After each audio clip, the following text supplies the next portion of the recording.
TV9 Bharatvarsh आपको हर तस्वीर से रूबरू कराने के लिए इस वक्त बेहद ही मुश्किल हालात में आगे की ओर लगातार बढ़ता जा रहा है और हम उस जगह पे जाने के लिए निकले हैं जिस जगह पे ये सारा कुछ हुआ है और तबाही के मंजर को आपको दिखाने के लिए हम धीरे धीरे आगे बढ़ रहे हैं और अब हम पेंग गांव की तरफ निकल रहे हैं। इस वक्त हम रेनी में मौजूद हैं।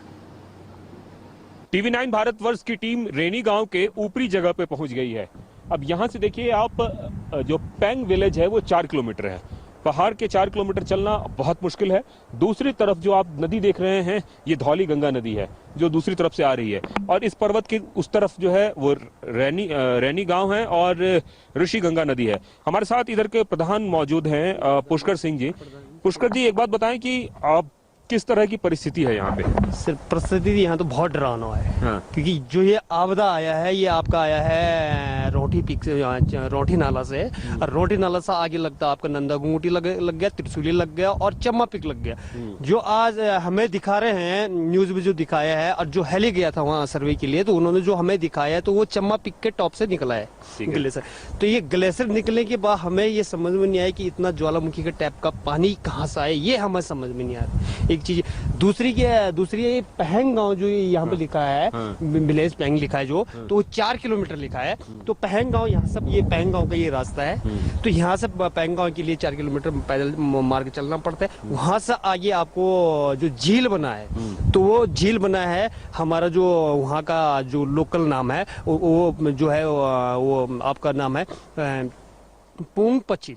वो झील आता है आपका नंदा देवी से, तो वो वहाँ बना है, ये झील बना है। तो हमें खतरा ये है कि झील जब तक टूटेगा नहीं, वो पानी निकलेगा नहीं तो खतरा हो सकता है। अभी तो पानी के स्रोत कम है, पहाड़ बरसात की मौसम, बर्फ की मौसम है, ठंडा मौसम है, तो अभी पानी का स्रोत कम है। जैसी गर्मी मौसम ज्यादा लगेगा, पानी का बहाव तेज होगा, उस टाइम ये डैम टूट सकता है। डैम टूटेगा तो निचली स्तर पर जो नदी के किनारे जो गांव है, बसे हैं, उनके लिए खतरा हो सकता है। और इसी खतरे का अंदाजा कितना बड़ा है यह जानने के लिए TV9 भारतवर्ष की टीम खुद पैंग की तरफ निकली है और पैंग से रौंथी नाला की तरफ जाएगी और यह दिखाने की कोशिश करेगी कि झील में पानी का जो लेवल है वो क्या है, वहां का डायमीटर क्या है, वहां का दायरा क्या है और टूटने से कितनी बड़ी तबाही हो सकती है। तो इस वक्त अब हम रैनी गांव से पैंग की तरफ जा रहे हैं। रैनी गांव और पैंग गांव के बीच एक पीक है। उस पीक से ये संगम ऋषि गंगा और धौली गंगा का संगम साफ दिखता है।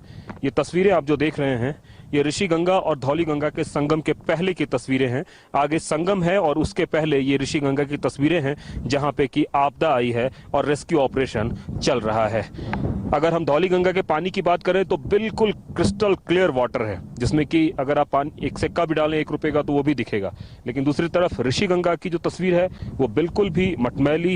इसकी वजह यह है कि ग्लेशियर जो टूटा है, टूटने के बाद से अपने साथ गाद और गंदगी तमाम तरह की चीजें लेके आया है, जिसकी वजह से पूरी की पूरी तरह से पानी मटमैला हो गया है।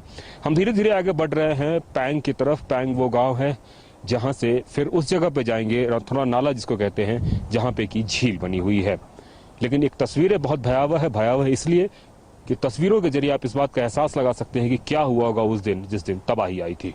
कहां से आपदा आई, इसको लेकर कई तरह के सवाल है लोगों के मन में और कई तरह की बातें भी हैं। लेकिन जो तस्वीर है वो जो दिख रही है हमारे ठीक सामने, जो हिमालय की आप चोटियां देख रहे हैं, इन्हीं चोटियों के बगल से ये बर्फ से पूरा जो आवरण छिपा हुआ है, इन्हीं आवरणों से जो है कहीं से आपदा आई। और बताया जा रहा है कि उसके बाईं तरफ जो रास्ता जा रहा है, उन्हीं रास्तों में बहुत बड़ा चट्टान का कोई टुकड़ा गिरा, बर्फ का कोई टुकड़ा गिरा ग्लेशियर टाइप से, जिसकी वजह से ये घटना हुई है। जहां जहां ये मेल्ट होके गिरा है वहां वहां तबाही के मंजर दिख रहे हैं। ये पैंग गांव के बाहरी तस्वीर है।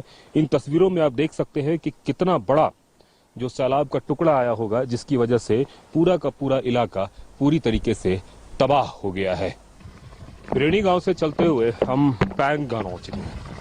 ये इस इलाके का आखिरी गांव है।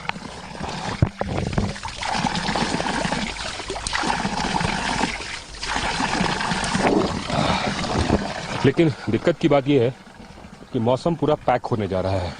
मैं तस्वीर में दिखाऊंगा, ये देखिए ग्राम पैग हम पहुंच चुके हैं और लेकिन हमारे साथ दिक्कत ये हो रही है कि हम जिस झील तक जाना चाहते हैं वो यहाँ से भी तकरीबन 4 किलोमीटर दूर है, और परेशानी ये हो रही है कि मौसम ख़राब हो रहा है, मौसम पूरा पैक हो जा रहा है और पहाड़ पे बर्फबारी शुरू हो रही है। इसलिए हम कोशिश ये करेंगे कि पैक गांव में ही रुकें और जब मौसम ठीक हो उसके बाद फिर आगे की रणनीति बनाएं और आगे की ओर चलें। TV9 भारतवर्ष इस वक्त ग्राउंड जीरो पे मौजूद है। ग्राउंड जीरो बोले तो वो गांव जिस गांव के बिल्कुल भी पास आपदा आई। जी हाँ, चमोली जिले के पैंग गांव में इस वक्त हम मौजूद हैं। हमारे ठीक सामने जो आप देख रहे हैं वो पूरा का पूरा इलाका है जो हिमालय की श्रेणियां हैं, और दूसरी तरफ ऊपर में जबरदस्त बर्फबारी हो रही है।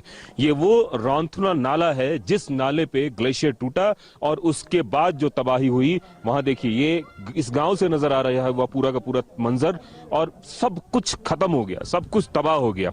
सबसे पहली तस्वीर जो आई थी वो गांव के लोगों ने ही देखा था, और हम इस गांव में हैं और गांव के लोगों से बात करने की कोशिश करते हैं, खास करके महिलाओं से बात करने की कोशिश करते हैं और इन लोगों से पूछते हैं कि किस तरीके का मंजर था, क्या आलम था, किस तरीके से था।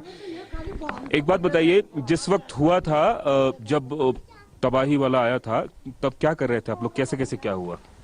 हम तो अपने घर में थे, बैठे हुए थे, और जैसा आए तो सब देखने लगे।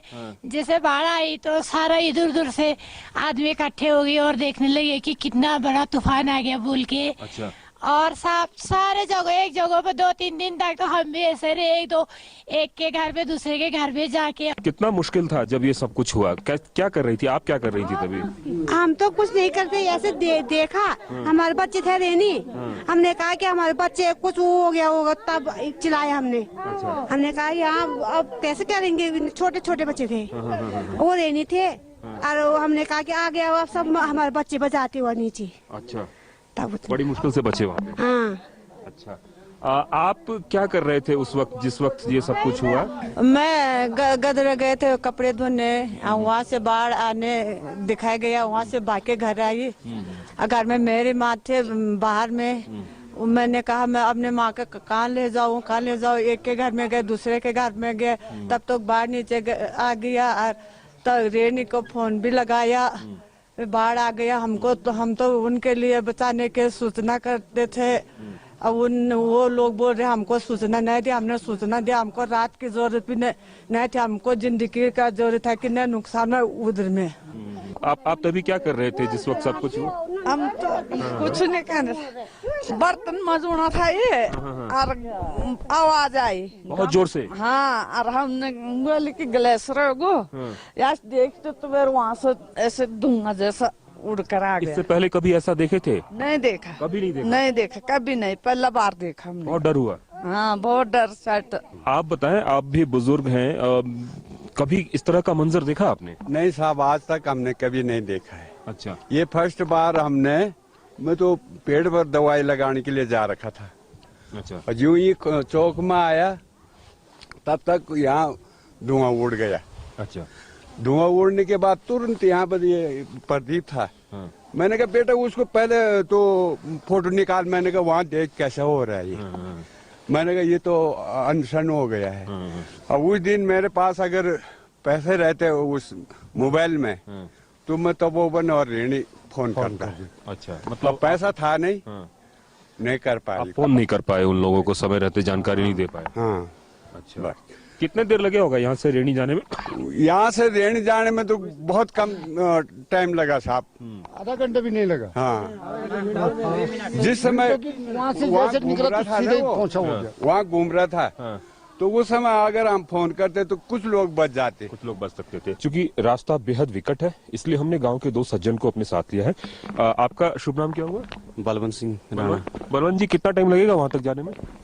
लगेगा लगभग 2-2.5 घंटा। कम से कम 2 से 2.5 घंटा लगेगा। रास्ता अगर कठिन होगा तो वक्त थोड़ा ज्यादा भी लग सकता है। हाँ, 3 घंटा 3 घंटे लग जाएंगे। हाँ। 2 से 2.5 घंटा उनके लिए जो पहाड़ में रहते हैं, और हम जैसे लोग जो मैदानी लोग से आए हैं उनके लिए 3 से 3.5 घंटा भी लग सकता है। लेकिन TV9 भारतवर्ष की कोशिश है कि उस जगह पे पहुंचना और यह बताना कि आखिरकार झील की सच्चाई क्या है। और हम फिर से निकल पड़े हैं।